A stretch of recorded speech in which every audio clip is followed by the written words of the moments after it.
نے اٹھائی ہے کربلا، یہ جان لے لو مگر کربلا نہیں،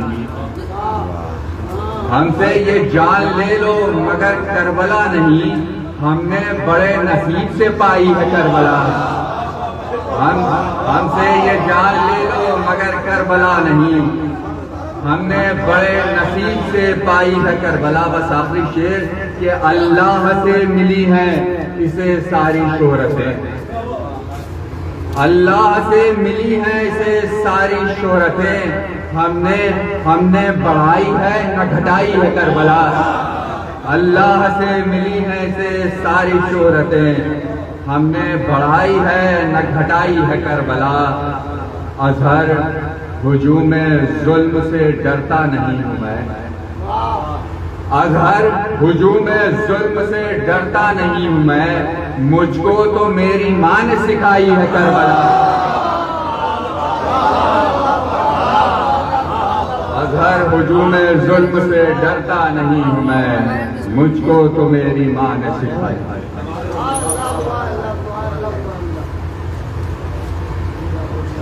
شکیل کی جگہ آپ دیجیے گا تو ان کو شامل کر دیجیے گا، کیا اثر فون آئے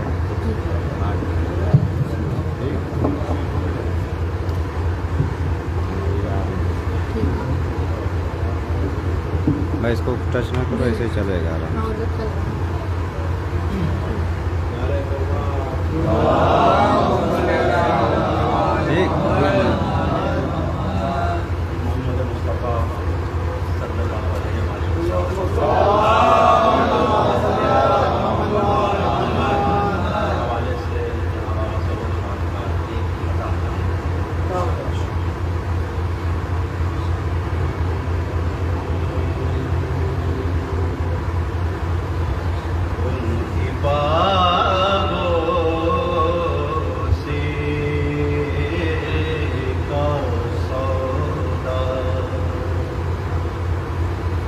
جب سے میرے سر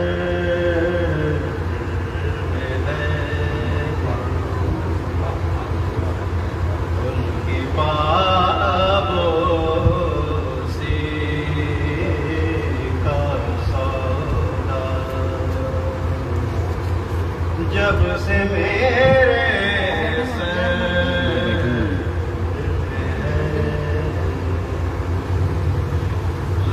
غرور تاج سلطانی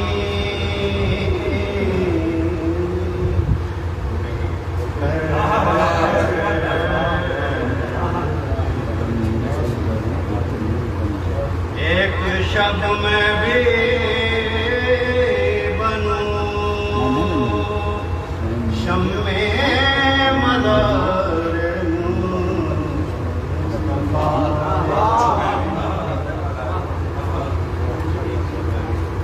آج تک سورج مدتوں سے، آج بھی سورج اسی چکر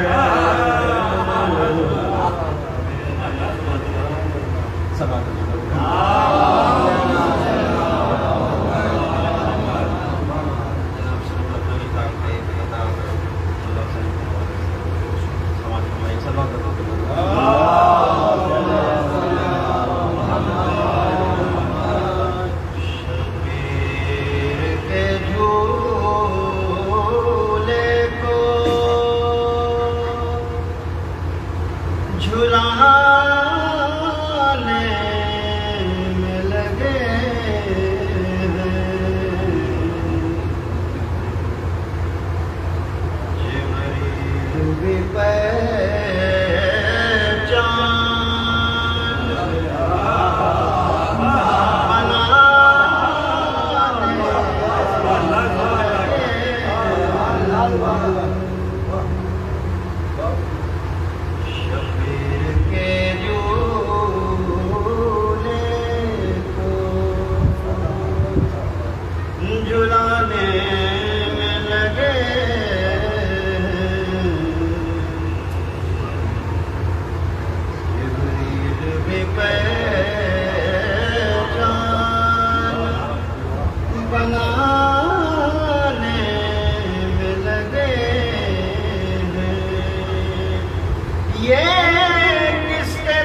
کیا ہے اب حملہ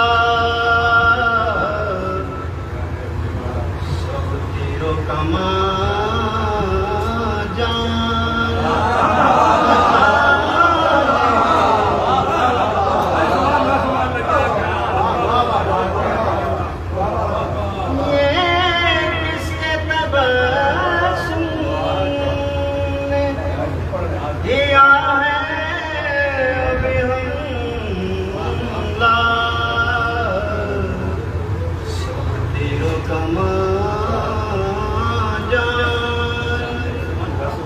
بچانے میں لگے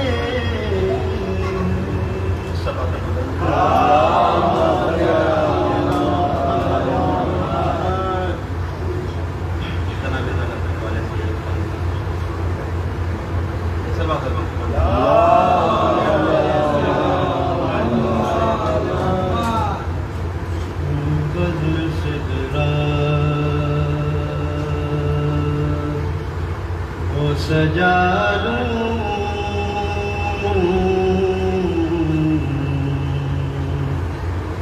تیرا ذکر کروں بزم صدرا وہ سجا لوں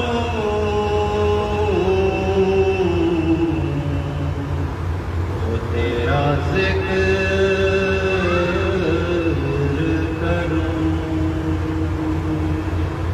حد فردوس میں آلوں تو تیرا ذکر کروں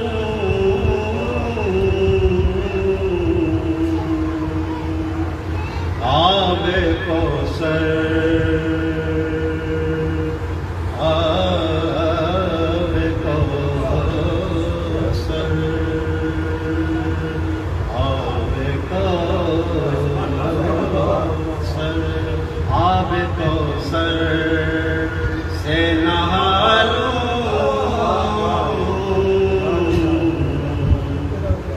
تیرا ذکر کروں سر پر قرآن اٹھا لوں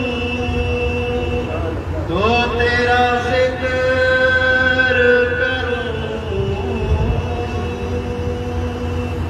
تاج عصمت ہے تیرا اسم گرامی زینب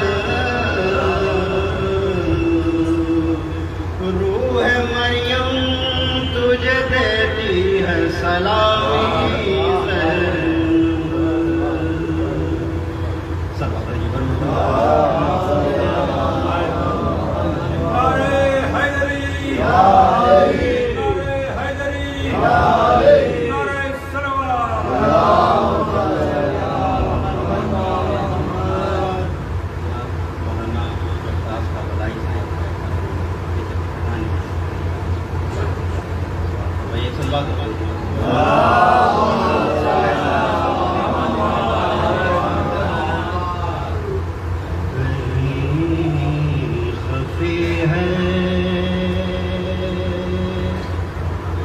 کہیں جلی ہے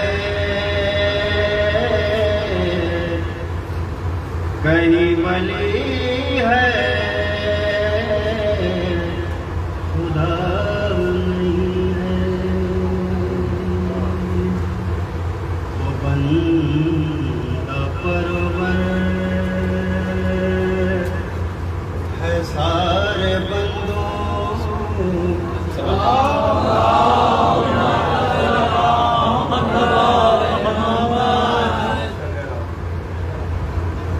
بندہ پرور ہے سارے بندوں کی بندگی ہے خدا نہیں ہے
ہاں یہی ہے خدا نہیں ہے، کہیں خفی ہے، اسے سمجھنے کی ضد نہ کرنا، زمانے بھر سے الگ ہے لیکن نماز پڑھتا ہے مومنوں کی، نماز بھی ہے خدا نہیں ہے، صفات سارے خدا کے اس میں دکھائی دیں گے، مگر یہ سچ ہے زمانے والوں، قسم خدا کی علی علی ہے خدا نہیں خفی ہے۔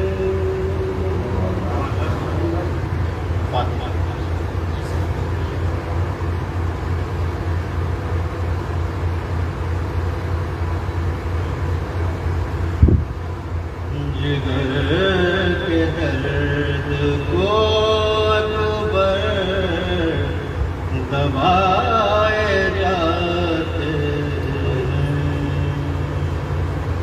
جگر کے درد کو اکبر دبائے جاتے ہیں، نظر سے باپ کی شاید چھپائے جاتے ہیں، خدا حسین کا پہنچا دلاش اکبر پر، یہ داغ وہ ہے قدم لڑکھڑائے جاتے ہیں، جگر کے درد کو اکبر دبائے جاتے ہیں، نہ جنبشیں ہیں نظر میں، نہ دم ہے اکبر میں، مگر حسین گلے سے لگائے جاتے ہیں، جگر کے درد کو اکبر دبائے جاتے ہیں، جدھر سے لاش اکبر گئے ہیں لے کے حسین، نشان بیٹھنے اٹھنے کے پائے جاتے ہیں، جگر کے درد کو اکبر دبائے جاتے ہیں۔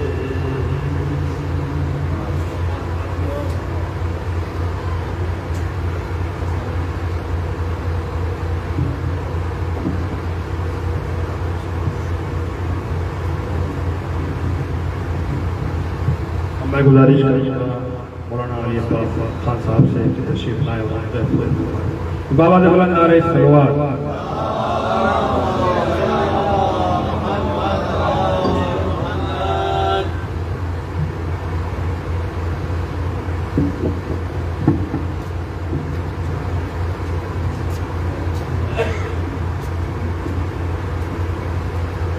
نعرہ حیدری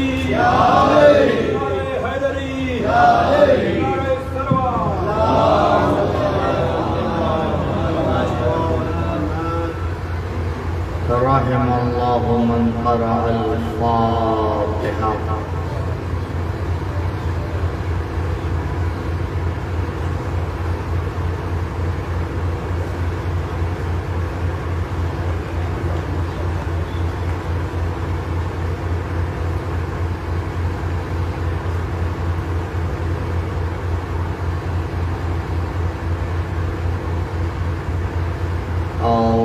بالله من الشيطان الرجيم بسم الله الرحمن الرحيم الحمد لله الذي لا يبلغ مدحته القائلون ولا يحصي نعماءه العادون ولا يؤدي حقه المجتهدون فطر الخلائق بقدرته ونشر الرياح برحمته ووقدا بالصخور ميدان أرضه والصلاة والسلام والتحية والإكرام على النبي المصطفى والرسول المجتبى الذي دنا فتدلى فكان قاب قوسين أو أدنى والذي سمي في السماء بأحمد وفي الأرضين بأبي القاسم المصطفى محمد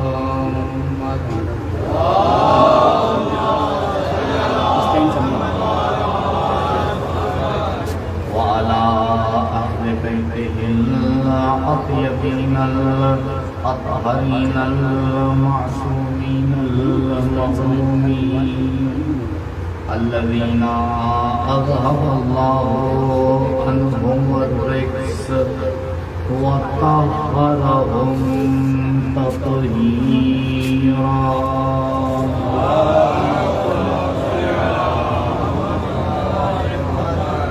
ولا سيما على الحجة الثاني عشر بقية الله المنتظر ولعنة الله على أعدائهم وقتلتهم ومنكري فضائلهم أجمعين من الآن إلى لقاء يوم الدين أما بعد فقد قال أمير المؤمنين علي بن أبي طالب عليهم الصلاة والسلام ما خلق الله نسمة خيرا من محمد صلى الله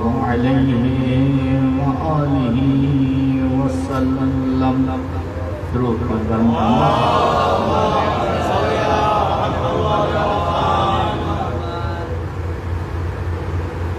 عزیزان محترم، عزاداران سرکار سید الشہداء، دین اسلام ایک ایسی نایاب حقیقت ہے کہ اگر کسی کو مل جائے تو پھر اسے کسی اور چیز کو تلاش کرنے کی ضرورت نہیں ہے۔ ضرورت ہے اس بات کی کہ اسلام کی حقیقت کو سمجھا جائے، لیکن اسلام کی حقیقت اس ذات کو سمجھے بغیر ممکن نہیں ہے کہ جس کے ذریعے پروردگار نے اسلام کو بھیجا۔ جب تک انسان اس بابرکت ذات کو نہ پہچانے کہ جس کو پروردگار نے انتخاب کیا کہ اس کے ذریعے پیغام کو پہنچائے. دیکھیے ایک عقلی قانون ہے.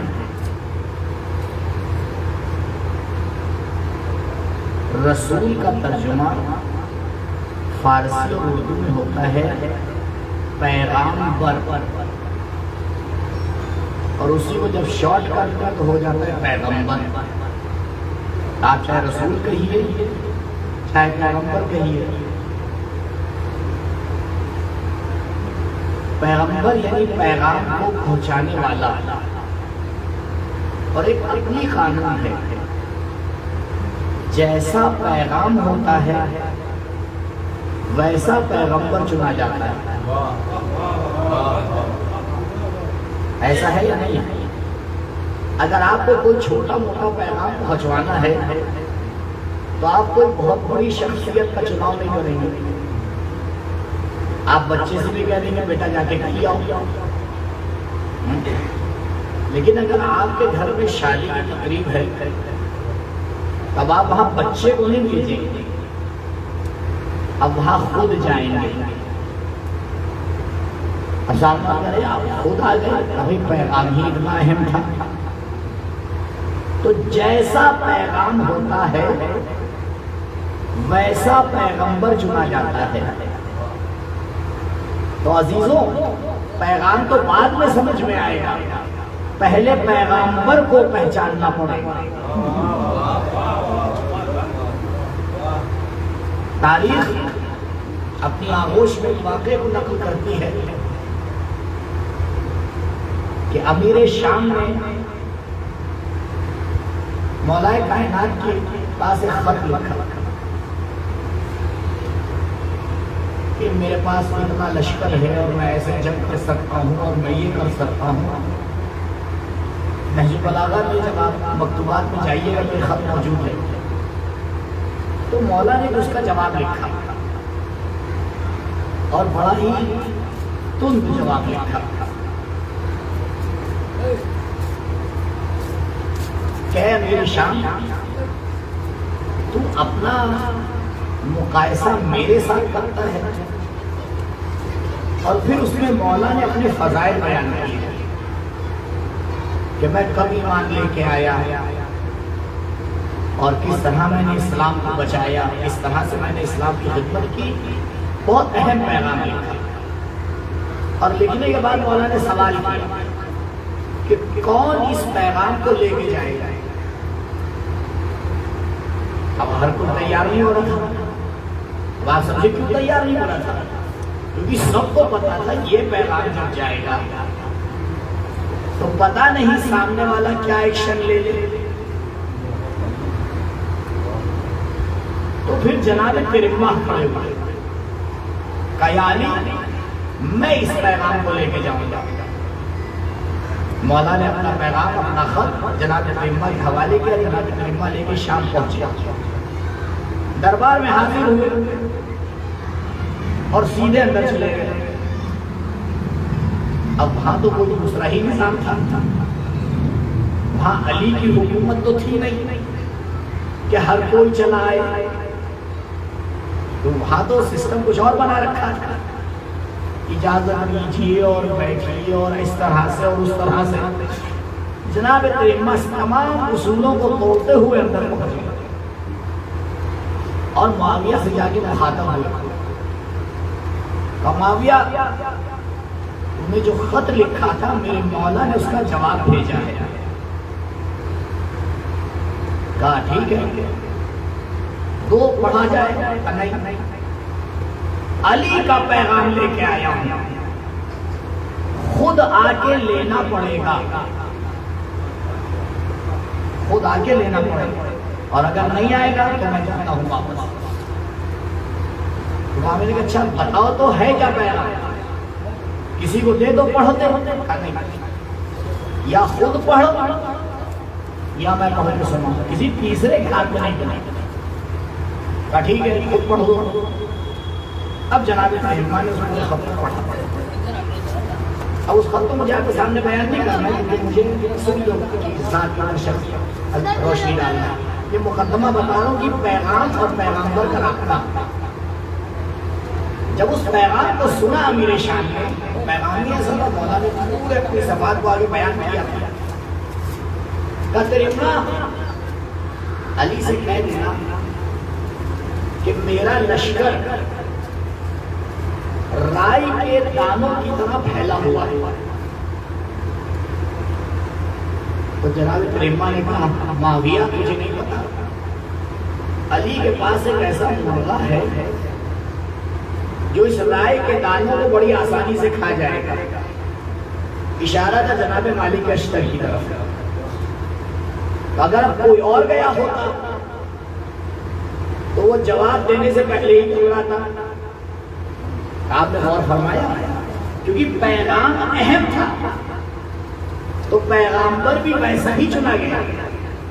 تو جب آپ انسان اس حقیقت کو سمجھتے ہیں تو کیا خدا نے اپنے آخری دین کو بھیجنے کے لیے کسی عام انسان کا چناؤ کر لیا ہوگا؟ ایسے کو چنا ہوگا جو حقیقت پیغام کو پہنچا پائے. ایسے کو چنا ہوگا جو حقیقت پیغام کو پہنچا پائے. اور اس مسئلے میں تو تمام مسلمان متفق ہیں. یہ پیغمبر کے معصوم ہونے کے مسئلے میں دو جگہ سب متفق ہیں، بات میں اختلاف ہوتا ہے. وہ دو جگہ کون سی ہیں؟ ایک پیغام کو لینے میں، دو پیغام کو دینے میں. یہاں سارے مسلمان اتفاق رکھتے ہیں کہ پیغمبر معصوم ہیں، کیونکہ اگر پیغمبر پیغام کو لینے میں غلطی کر دے یا پیغام کو پہنچانے میں غلطی کر دے تو پیغام کا مقصد ہی ختم ہو جائے گا. جو اختلاف ہے وہ دوسرے مسائل میں ہے کہ اپنی نجی زندگی میں بھی معصوم ہے یا نہیں. یہاں پہ شیعوں کا ماننا یہ ہے کہ پیغمبر اپنی پوری زندگی میں معصوم ہے. کیوں؟ اس کی دلیل سنیے. اس کی وجہ یہ ہے کہ اگر پیغمبر اپنی زندگی میں کہیں کوئی خطا کر دے تو بھروسہ اٹھ جاتا ہے، اور جس ذات پہ بھروسہ اٹھ جائے وہ آئیڈیل اور اسوہ نہیں بن سکتی ہے. جبکہ قرآن آواز دے رہا ہے لَكُمْ فِي رَسُولِ اللَّهِ أُسْوَةٌ حَسَنَةٌ، اے مسلمانوں تمہارا نبی تمہارے لیے آئیڈیل ہے. آئیڈیل وہی ذات بنتی ہے جس پر بھروسہ کیا جا سکے. درود پڑھے بر محمد و آلہ.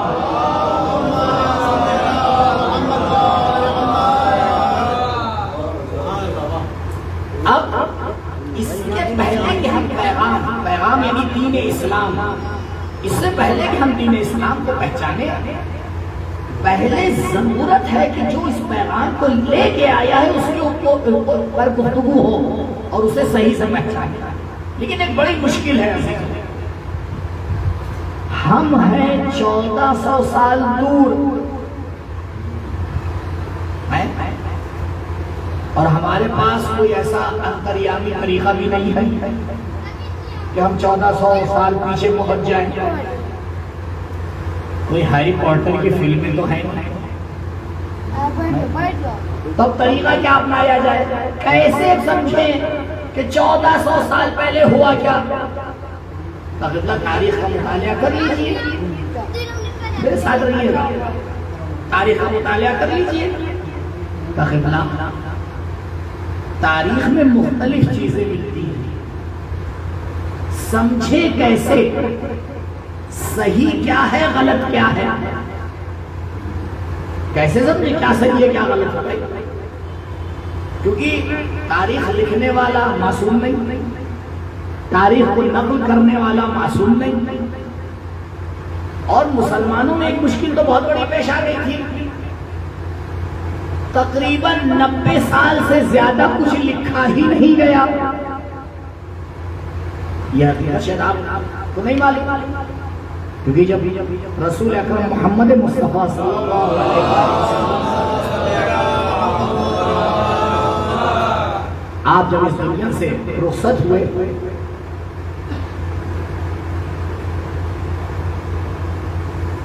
تو یہ پابندی لگا دی گئی کہ احادیث کو مت لکھا جائے. اور اس کی وجہ کیا بیان کی؟ کہ اس کی وجہ یہ ہے کہ ہم نہیں چاہتے قرآن دوسری چیزوں کے ساتھ مل جائے، قرآن محفوظ رہے، کہیں ایسا نہ ہو توریت اور انجیل کی طرح قرآن بھی ضائع ہو جائے۔ اس کا جواب بھی سن لیجیے۔ قرآن کی حفاظت کی ذمہ داری خود قرآن نے لی ہے۔ نحن نزلنا الذکر وَإِنَّا لَهُ لَحَافِظُونَ، ہم قرآن کو نازل کرنے والے ہیں اور ہم ہی اس کی حفاظت کرنے والے ہیں۔ تمہیں کچھ کرنے کی ضرورت نہیں ہے، اگر تم کچھ کر سکتے ہو تو قرآن کو سمجھتے جاؤ، اس کے اوپر عمل کرتے چلے جاؤ۔ حفاظت کرنا ہماری ذمہ داری ہے، حفاظت کرنا ہماری ذمہ داری ہے، ہم جانتے ہیں کیسے قرآن کی حفاظت کرنا ہے۔ اور دوسرا مسئلہ، اس پہ غور فرمائیے گا، عقلی دلیل۔ عزیزوں، 23 سال قرآن نازل ہوتا رہا اور نبی بھی اپنے فرمودات کو بیان کرتے رہے۔ ایک واقعہ تاریخ میں نہیں بتا سکتے کہ کسی مسلمان نے آ کے نبی سے یہ پوچھا ہو، یا رسول اللہ یہ جملہ قرآن ہے یا حدیث ہے؟ آپ ایک مسلمان کو نہیں لا سکتے، کیوں؟ کیونکہ قرآن کی عربی میں اور نبی کی عربی میں فرق ہے۔ قرآن کی عربی معجزہ ہے، نبی کی عربی گفتگو ہے۔ یہ مسلمان سمجھ جاتا تھا کون سا جملہ قرآن ہے، کون سا جملہ عربی ہے، لہذا غلطی ہو ہی نہیں سکتی تھی۔ اسی لیے تو نہ کوئی قرآن میں پڑھا سکتا تھا، نہ گھٹا سکتا تھا۔ علامہ زمخشری اہل سنت کے بڑے معتبر عالم دین ہیں، ان کی تفسیر ہے تفسیر کشاف، 4 جلد میں تفسیر ہے اور عربی گرامر کے حوالے سے سب سے معتبر تفسیر ہے۔ اس کا خلاصہ بھی کیا ہے علامہ قحطانی نے 2 جلد میں، اور بھی ان کی کتابیں ہیں۔ علامہ زمخشری تفسیر سورہ بقرہ کو جب شروع کرتے تو وہاں پر ایک بہت پیاری بات ہے، کہتے ہیں کہ قرآن کے معجزہ ہونے کے لیے بہت دور جانے کی ضرورت نہیں ہے، بہت آسان ہے یہ ثابت کرنا کہ قرآن معجزہ ہے۔ اچھا ایک بات اور سن لیجیے، قرآن معجزہ ہے کس اینگل سے؟ کبھی اس میں غور کیا؟ قرآن معجزہ ہے عربی کے اینگل سے، قرآن معجزہ ہے آئندہ کی باتوں کو بتانے کے اینگل سے، قرآن معجزہ ہے انسانی قانون دینے کے حوالے سے، قرآن معجزہ ہے جنت اور جہنم کی توصیف کرنے کے اعتبار سے، قرآن معجزہ ہے سائنس کے قوانین دینے کے اعتبار سے۔ قرآن نے جس موضوع میں آگے گفتگو کی ہے، قرآن ہر موضوع میں معجزہ ہے۔ اسی لیے آج تک قرآن کی کوئی جامع تفسیر نہ ہو پائی، ہر مفسر نے ایک اینگل سے آگے تفسیر کی۔ آپ دیکھیں علامہ جواہر نے آگے فزک کے اعتبار سے تفسیر کی، علامہ سیوطی نے آگے حدیث کے اعتبار سے تفسیر کی، جتنے بھی اہل سنت کے علماء دیکھتے جائیے ہر کوئی ایک لحاظ سے، علامہ زمخشری نے آگے ادبیات کے اعتبار سے تفسیر کی، آیت اللہ طباطبائی نے فلسفے کے اعتبار سے آگے تفسیر کی۔ تو ہر ایک ہی اینگل سے تفسیر کر سکتا ہے، کیونکہ قرآن کی جامعیت کو انسان سمجھ ہی نہیں سکتا۔ اور ان معجزوں میں سب سے نچلا معجزہ ہے عربی کے اعتبار سے معجزہ ہونا، یہ سب سے آسان، سب سے نچلا حصہ ہے۔ اب دیکھیں علامہ زمخشری کیا فرما رہے ہیں، وہ کہتے ہیں کہ کفار مکہ یہ چاہتے تھے کہ اسلام ختم ہو جائے، یہی تو چاہتے تھے بھائی 10 سال تک 13 سال تک کس بات کے اوپر جنگ ہوتی رہی، اور اس کے بعد یہ جنگ احزاب اتنی بڑی کیوں ہوئی؟ بھائی مقصد یہی تو تھا کہ اسلام ختم ہو جائے۔ قرآن نے اپنے آپ کو ختم کرنے کا طریقہ خود بتا دیا۔ عجیب کتاب ہے، کوئی آپ کو بتائے گا مجھے کیسے ختم کرو؟ لوپ ہول کوئی نہیں بتاتا، قرآن بتا رہا ہے۔ قرآن کہہ رہا ہے اگر تمہیں قرآن کو اور اسلام کو ختم کرنا ہے تو ایک کام کرو، فَأْتُوا بِسُورَةٍ مِّن مِّثْلِهِ، فَأْتُوا بِسُورَةٍ مِّن مِّثْلِهِ، مجھ جیسا ایک سورہ لے آؤ، بات ختم ہو جائے گی۔ قرآن کے دعوے پہ غور فرمائیے، ہمیں 1400 سال ہو گئے یہ دعویٰ پورا ہی نہیں کر پایا کوئی۔ فَأْتُوا بِسُورَةٍ مِّن مِّثْلِهِ، ایک سورت قرآن جیسی لے آؤ، قرآن ختم، اسلام ختم۔ یہ $1 بلین خرچ کرنے کی ضرورت ہی نہیں ہے۔ اب دیکھیں علامہ زمخشری کتنی باریک اور کتنی سمجھداری کی بات فرماتے ہیں۔ کہتے ہیں اگر انسان کے پاس دو راستے ہوں، ایک میں جان کا خطرہ ہو اور دوسرے میں جان کا خطرہ نہ ہو، تو عقل مند انسان کون سا راستہ چنے گا؟ جس میں جان کا خطرہ ہو یا جس میں جان کا خطرہ نہ ہو؟ بھائی وہی تو چنے گا جس میں جان کا خطرہ نہ ہو۔ اب اس قانون کو بھولیے گا نہیں۔ ایک بات اور سنیے، عرب اپنی عربی پہ ناز کرتا تھا، غیر عرب کو کیا کہتا تھا؟ عجم۔ عجم کہتے ہیں گونگے کو جو بول نہ پائے۔ کیوں عرب غیر عرب کو عجم کہتا ہے؟ کیونکہ عرب کا ماننا یہ تھا کہ بولنا فقط ہم کو آتا ہے، باقی سب گونگے ہیں۔ عرب اتنا ناز تھا، عرب میں ادبیات کا بازار لگتا تھا، وہاں سارے شعراء اپنے شعر لا کے پیش کرتے تھے۔ تو جناب حسان ابن ثابت انصاری جو شاعر غدیر ہیں، جنہوں نے غدیر کے بعد سب سے پہلا غدیریہ کہا، یہ جاہلیت کے زمانے میں، اس زمانے میں بھی شاعر تھے، تو ان کو بعنوان دعوت چنا گیا کہ بھیا آپ طے کریے کہ جو اتنے شعار تھے، ایک بازار لگتا تھا، بازار عکاظ کے نام سے، وہاں سب لاگے مشاعرہ ہوتا تھا، ہر کوئی اپنے شعر لے کے آتا تھا۔ پھر لاسٹ میں یہ طے ہوتا تھا کہ اس سال کا سب سے بہتر شعر کون سا ہے، پھر اس شعر کو لکھ کر کعبے کی دیوار پہ ٹانگ دیا جاتا تھا۔ تو ایک سال تک کہ وہ ٹنگا رہتا تھا، اس شاعر کے لیے بہت بڑا افتخار تھا کہ میرا شعر چنا گیا۔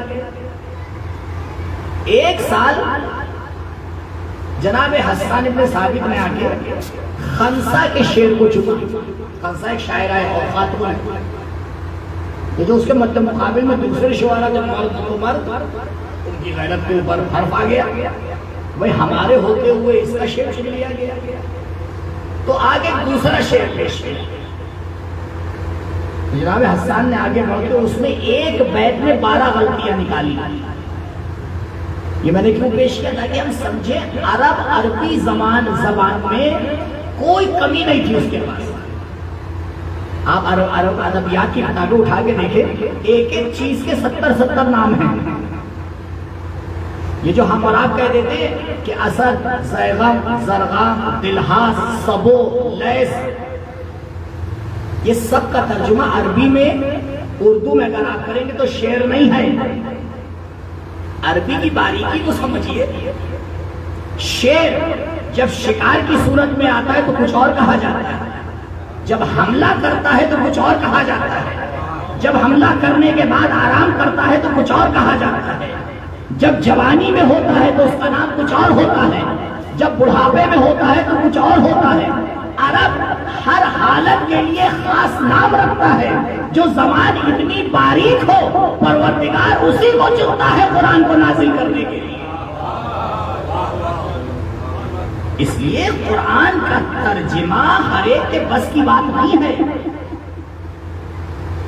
بہت غور سے ترجمہ کرنا پڑتا ہے۔ میرے پاس وقت ہوتا تو میں 2-4 آیتوں کو بطور مثال پیش کرتا، لیکن مجھے اپنی بات آپ تک پہنچانا ہے۔ اب سمجھیے علامہ زمخشری کیا کہنے جا رہے ہیں 2 باتوں کے ساتھ، کہ عرب عربی کے اعتبار سے کمزور نہیں تھا، اور انسان اگر 2 راستے ہو اس کے پاس، ایک میں جان کا خطرہ ہو دوسرے میں نہ ہو، تو کون سا راستہ چنتا ہے؟ جس میں جان کا خطرہ نہ ہو۔ اب نتیجہ علامہ زمخشری کا آپ کے سامنے پیش کریں۔ علامہ زمخشری فرماتے ہیں کہ عرب کفار مکہ چاہتے تھے کہ اسلام ختم ہو جائے. ان کے پاس ایک سیدھا سا راستہ تھا کہ وہ قرآن کی ایک سورت کا مثل لے آئے. عربی بھی ان کو آتی تھی لیکن قرآن کی سورت کی مثل نہیں لے کے آئے. جنگ میں جنگ کرنا قبول کر لیا. جنگ میں ہوتا ہے جان کا خطرہ. یعنی اگر اس زمانے کا عرب قرآن کا مثل لا سکتا ہوتا تو جنگ احزاب نہ کرتا, قرآن کی مثل لا کے پیش کر دیتا. درود پڑھے پر محمد و آلہ.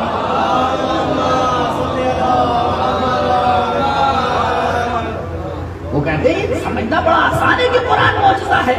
بھائی اگر بس میں ہوتا کہ قرآن کی مثال لے کے آئے تو پھر وہ اتنا بڑا لشکر تیار کر کے جنگ کے لیے نہ آتے.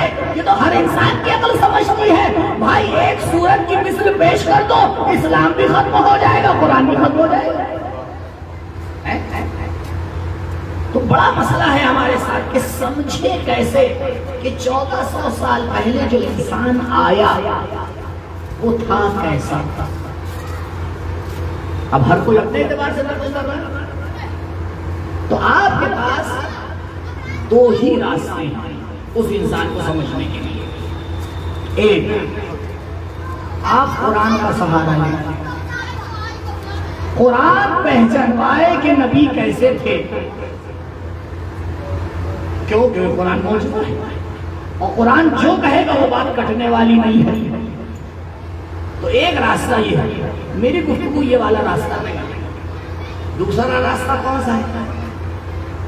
دوسرا راستہ یہ ہے کہ نبی کو وہ پہچانوائے جس کے بارے میں قرآن کہہ رہا ہے کہ وہ نفس نبی ہے. وہ نفس نبی ہے.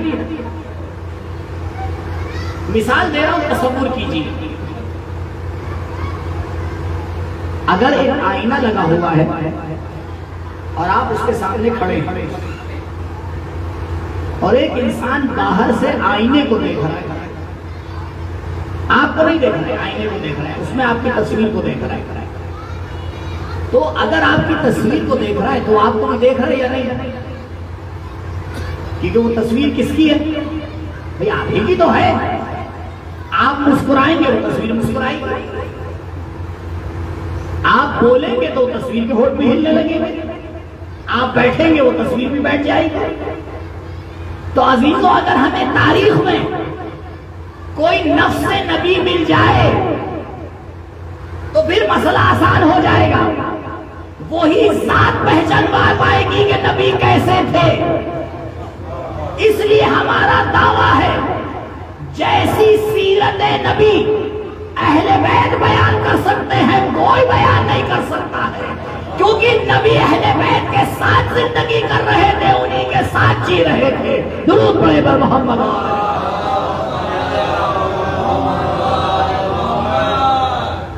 تو آئیے اس انسان سے پوچھتے ہیں کہ جو 23 سال قدم پہ قدم نبی کے ساتھ رہا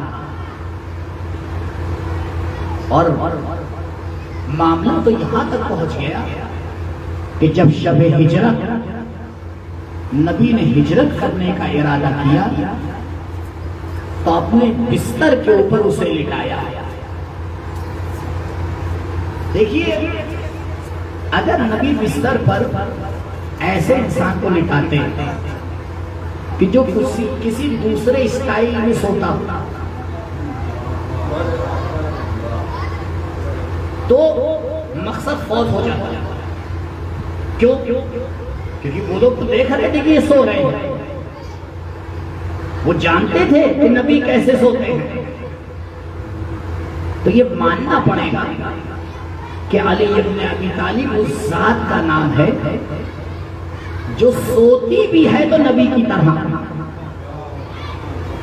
تو جب اس ذات کا سونا نبی سے ملتا ہو تو کیا جاگنا نبی سے نہیں ملتا ہوگا؟ اس کی گفتگو نہیں ملتی ہوگی؟ بے شک ملتی ہوگی. میں نے جس روایت کو اپنے خطبے کے بعد پڑھا اصول کافی کی جلد نمبر 1 صفحہ نمبر 440 پر یہ روایت موجود ہے، اور روایت ہے حضرت علی علیہ السلام سے۔ مولا اس میں نبی کو پہچانوا رہے ہیں کہ دنیا والوں نبی کو پہچانو، اور نہج البلاغہ میں پورا ایک خطبہ ہے جس میں مولا نے نبی کو پہچانوایا ہے، اور اس خطبے میں سے جتنا وقت ہوگا آپ کے سامنے چند فقرے آپ کے سامنے پیش کریں گے۔ پہلے یہ والی حدیث سن لیجیے۔ مولا فرما رہے ہیں ما خلق اللہ نسمۃ خیرا من محمد صلی اللہ علیہ وآلہ وسلم۔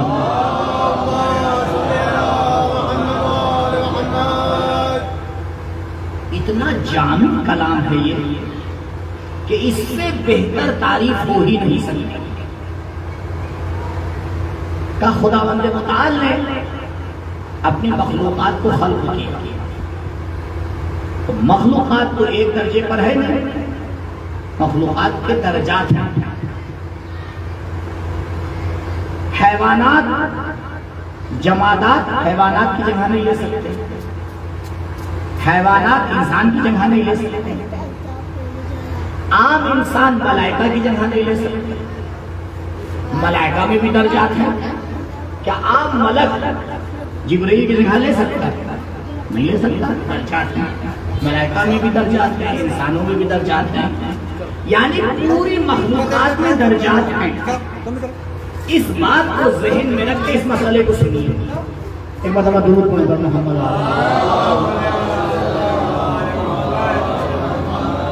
تو مخلوقات میں درجات ہیں۔ اب دیکھیں مولا کیا فرما رہے ہیں۔ مولا فرما رہے ہیں ما خلق اللہ نسمۃ، پروردگار نے پوری کائنات میں محمد مصطفیٰ سے اشرف کسی مخلوق کو خلق ہی نہیں کیا۔ یعنی اگر تم مخلوقات کو دیکھو تو ایک مخلوق ہے جو مخلوقات کی چوٹی کے اوپر نظر آئے گی، اس مخلوق کا نام ہے محمد مصطفیٰ صلی اللہ علیہ وسلم۔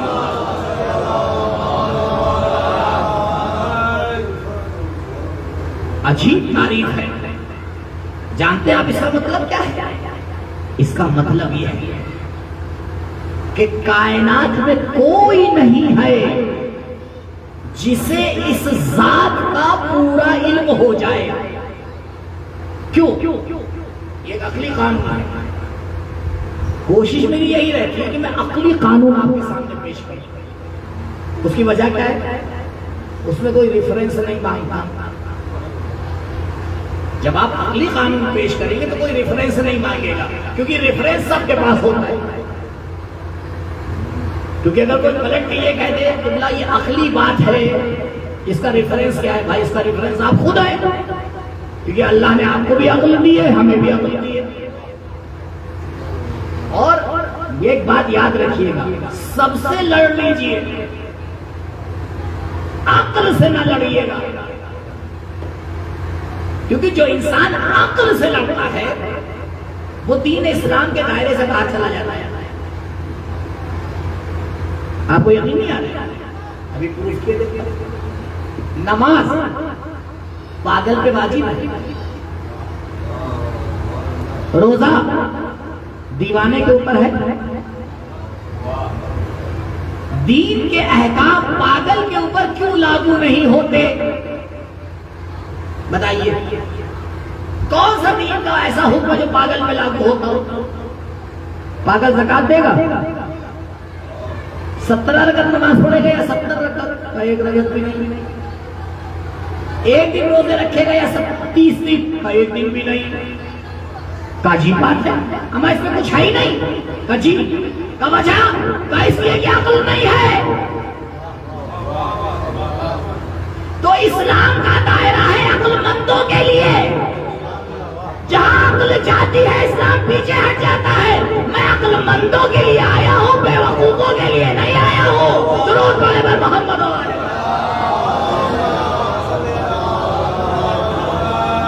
نعرہ تکبیر۔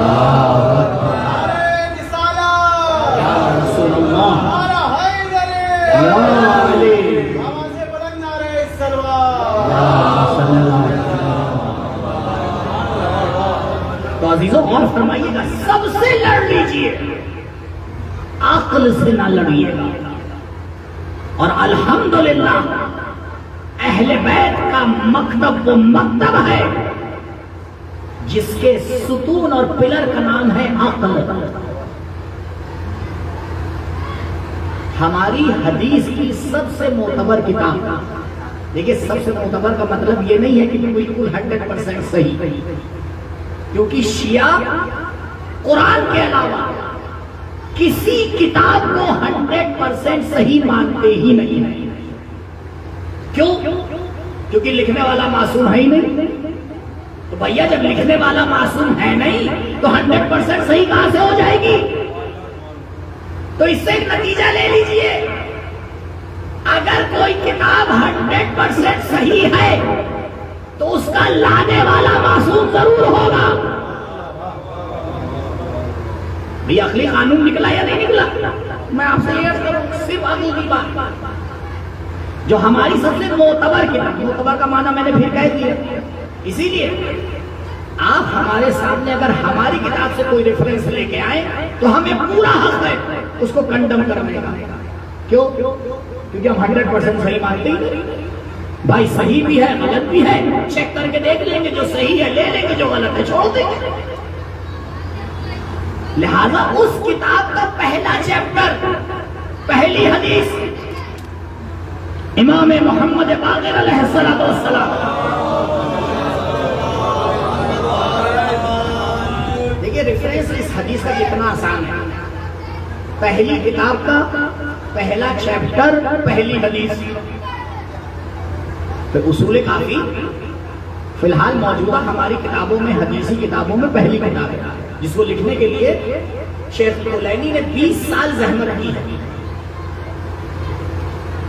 اور 28,000 روایات میں سے انہی نے 5,800 روایتوں کو چن کے اس میں لکھا ہے 20 سال کی محنت کے بعد. اس کے باوجود بھی ہمارا دعویٰ یہ ہے کہ ساری روایتیں اس میں صحیح نہیں ہیں. کیوں؟ کیونکہ غلطی کا امکان ہے. تو بھائی جہاں غلطی کا امکان ہے وہاں تو ماننا پڑے گا. اس کتاب کی پہلی چیپٹر، اس کا نام ہے کتاب العقل والجہل. میں ہر فرقے کو دعوت دے رہا ہوں کہ جائے اپنے فرقے کی معتبر حدیث کی کتابوں کو اٹھا کے دیکھیں، کہیں پہلا چیپٹر آپ کو عقل نہیں ملے گا. اب میں سوال کروں، علامہ کلینی آپ نے طریقہ کیوں بدلا؟ پہلا چیپٹر ہوتا ہے نماز، آپ نے پہلا چیپٹر عقل کو کیوں رکھا؟ کلینی آواز دیں گے، نماز وہی پڑھتا ہے جس کے پاس عقل ہوتی ہے. تو جب تک عقل ثابت نہ ہو جائے نہ نماز ثابت ہوتی ہے نہ روزہ ثابت ہوتا ہے. درود پڑھے بر محمد.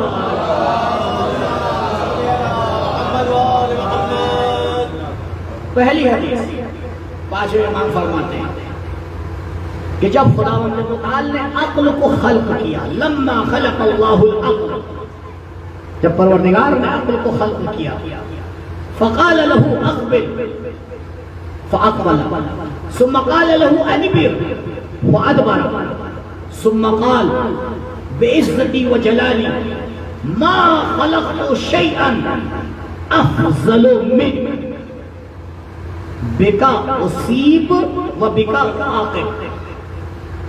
جب پروردگار نے عقل کو خلق کیا تو آواز دی، اے عقل آگے آ. عقل نے اطاعت کی، آگے آیا. ثم قال له ادبر، پیچھے جا. عقل پیچھے چلی گئی. پروردگار نے آواز دی، بعزتی و جلالی، میری عزت اور جلالت کی قسم کہ تجھ سے بہتر مخلوق میں نے خلق نہیں کی. تجھے معیار بنا کر میں ثواب بھی دوں گا اور تجھے معیار بنا کر میں عقاب بھی کروں گا. یعنی جنت اور جہنم کا معیار ہے عقل. جنت اور جہنم کا معیار ہے عقل. انسان اپنی عقل کے اعتبار سے قیامت کے دن اس سے حساب اور کتاب ہوگا. اسی لیے عزیزوں